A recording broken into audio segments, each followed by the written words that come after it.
94.6 के तमाम देखने और सुनने वालों को आपकी होस्ट मुबरा खाले की तरफ से अस्सलाम वालेकुम।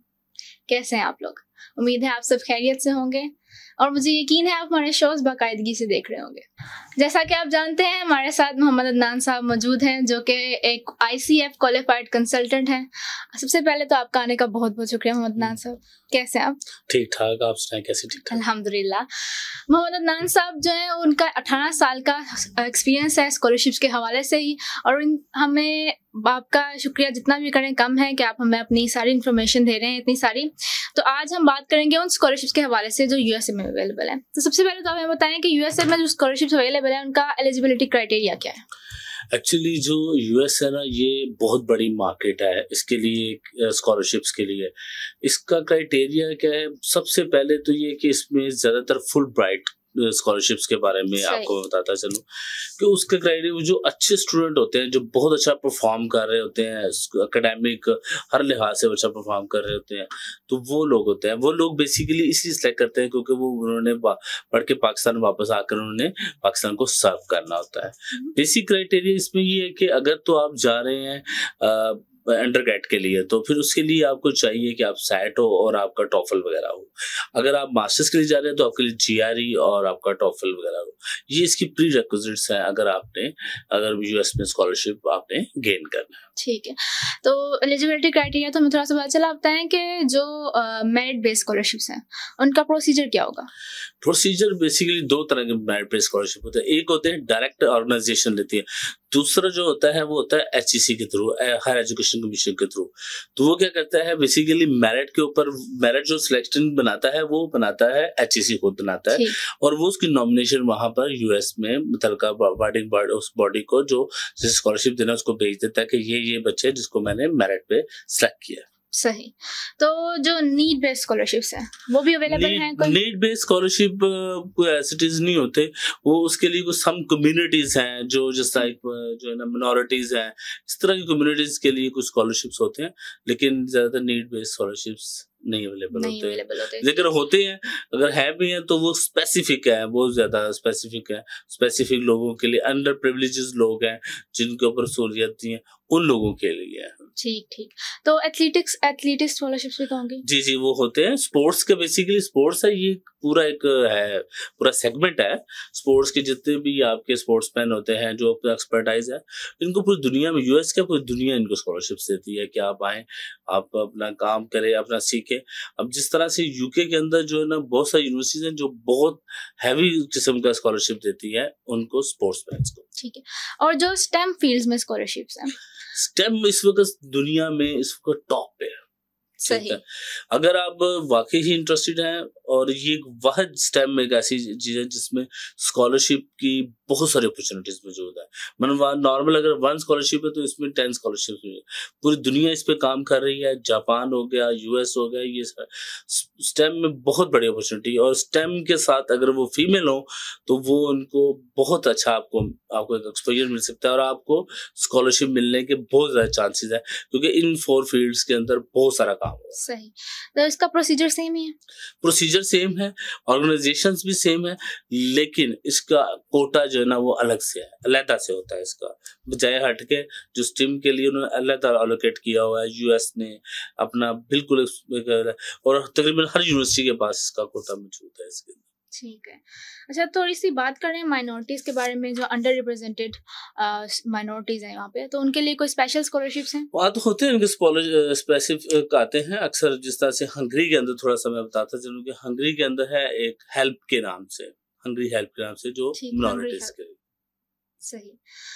अच्छा, इसके बाद मुझे ये बताएं कि स्कॉलरशिप्स के लिए जो आर्ट, म्यूजिक और परफॉर्मिंग आर्ट की जो स्कॉलरशिप्स है बेसिकली, उनके लिए कैसे अप्लाई किया जा सकता है? उनके लिए वो भी सेम प्रोसीजर है, लेकिन इसके लिए स्पेसिफिक ऑर्गेनाइजेशंस है, स्पेसिफिक इंस्टीट्यूशन है। जिस तरह से मैं अभी US की बात हो रही है तो न्यूयॉर्क फिल्म अकेडमी है, सो लॉट ऑफ उसके पास बहुत सारे अपॉर्चुनिटीज मौजूद हैं आपके लिए स्कॉलरशिप्स के लिए। आप वहाँ पर अप्लाई कर सकते हैं और वहाँ पर एक अच्छा आपको हैंडसम स्कॉलरशिप मिल सकता है। अच्छा, और कोई ऑप्शंस हैं इंटरनेशनल स्टूडेंट्स के लिए जो US में स्कॉलरशिप अप्लाई करना चाहते हैं? स्कॉलरशिप तो बहुत सारे मौजूद हैं। आपने स्पेसिफिक पूछा तो मैंने स्पेसिफिकली आपको बता दिया कि ये एक स्पेसिफिक अदारा है। अदरवाइज बहुत सारे अदारे मौजूद हैं जो स्कॉलरशिप्स देते हैं। ठीक। 2 किस्म की ऐसी फील्ड्स हैं जिसमें बहुत ज़्यादा स्कॉलरशिप मिलती है। एक ये परफॉर्मिंग आर्ट, दूसरा जो है वो है सोशल साइंसेज। जिस तरह से आपको सोशल वर्कर हो गए, आपका ये होगा, इनकी लाइसेंसिंग होती है वहाँ पे, तो ये एक अच्छी वहाँ पे स्कॉलरशिप्स वहाँ पे मिल जाती है। अगर आप किसी एनजीओ के साथ काम कर रहे हैं या फिर आपका ये फील्ड है या आपकी अच्छी परफॉर्मिंग, आपने कोई अच्छी टीम, तो आपको स्कॉलरशिप मिलने के चांसेस होते हैं। स्कॉलरशिप के लिए मैं एक और चीज बताता चलूँ कि स्कॉलरशिप सम टाइम होता है फुली फंडेड होता है, सम टाइम ये होता है हमारे असिस्टेंटशिप्स मिल जाती है हमें। अच्छा। ठीक है, हमने डिग्री की है, हमारे अच्छे स्कोर्स हैं, हम किसी स्कॉलर के साथ अटैच होते हैं, हमें सैलरी भी देते हैं और हमारी अगर फर्दर जो मास्टर्स की डिग्री है वो भी कंटिन्यू होती है। वो मोस्टली इस सिनेरियो के अंदर होता है कि जब हमारे पास हमारी पब्लिकेशंस हो, जब हमारी पब्लिकेशन हो और जो रिसर्चर है, जो आपका प्रोफेसर है, वो आपको अपने साथ अटैच करता है, आपका मास्टर्स भी चल रहा होता है। और यूएस के अंदर बहुत सारी अपॉर्चुनिटीज ऐसी मौजूद है, मियामी के अंदर, न्यूयॉर्क के अंदर, जहां पर जो प्रोफेसर है वो क्या करता है, उसके पास फंडिंग्स होती है, वो क्या करता है अपने साथ जो रिसर्चर है उसको ऐड करता है, उससे अपना रिसर्च भी कर रहा होता है, साथ में उसकी जॉब भी चल रही है। ठीक ठीक, सही। उसको असिस्टेंटशिप्स कहते हैं उसको। असिस्टेंटशिप्स, आपने असिस्टेंटशिप के बारे में भी जान लिया। अब हमें थोड़ा सा ये बताएं कि जो मेडिकल की फील्ड है और जो हैं हेल्थ केयर फील्ड्स हैं, उसमें स्कॉलरशिप्स कैसे मिलती हैं? अच्छा, ये एक चीज बताऊं, आपको बताता चलूं कि इंजीनियरिंग और मेडिकल ये बहुत कॉम्पिटिटिव है। ठीक है, ये तो हम जानते हैं कि मेडिकल और इंजीनियरिंग तो पाकिस्तान में भी बहुत कॉम्पिटिटिव है। इसमें स्कॉलरशिप जो है ना वो तकरीबन 9 होने के बराबर होते हैं। इसमें स्कॉलरशिप्स की इतनी अपॉर्चुनिटीज आपके पास मौजूद नहीं होती। लेकिन अगर आपने एमबीबीएस किया हुआ है या आपके पास बेस डिग्री कोई है और अगर आपने करना, तो उसके लिए फेलोशिप्स होती हैं। आपको डिफरेंट हॉस्पिटल्स, डिफरेंट ऑर्गेनाइजेशंस आपको फेलोशिप्स ऑफर करती हैं और बहुत सारे पाकिस्तानी डॉक्टर्स हैं जो जाकर पाकिस्तान से जाकर वहाँ पर फेलोशिप्स करते हैं। और दूसरा ये है कि आपको स्कॉलरशिप्स, आपको बताता चलूँ कि अगर आपने इंटरेस्टेड है कि आप यूएस में गए, तो वहाँ पर जो उसका एक एग्जाम होता है जो मेंबरशिप का, वो आप क्वालिफाई करेंगे, देन जाकर यू आर एलिजिबल टू, आप अगर किसी फेलोशिप में जाना चाहें तो आप जा सकते। ठीक है, थोड़ा सा हमें एक्सचेंज प्रोग्राम्स के बारे में बताएं, जो बच्चे एक्सचेंज स्टूडेंट जाना चाहते हैं वहाँ।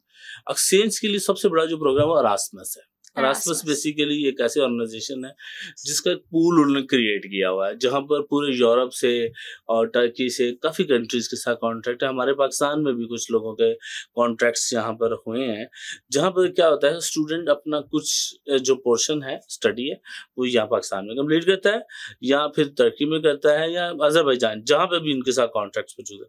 बाकी वो अपने डिफरेंट लोकेशन, इसका मकसद होता है कि बेसिकली स्टूडेंट जो है वो मल्टी एक्सप्लोजर करके जाकर डिफरेंट कंट्री में, इसमें अगर स्कॉलरशिप में जाता है, 2 किस्म होता है, नॉन पेड, पेड होता है, फंडेड, नॉन फंडिंग होता है।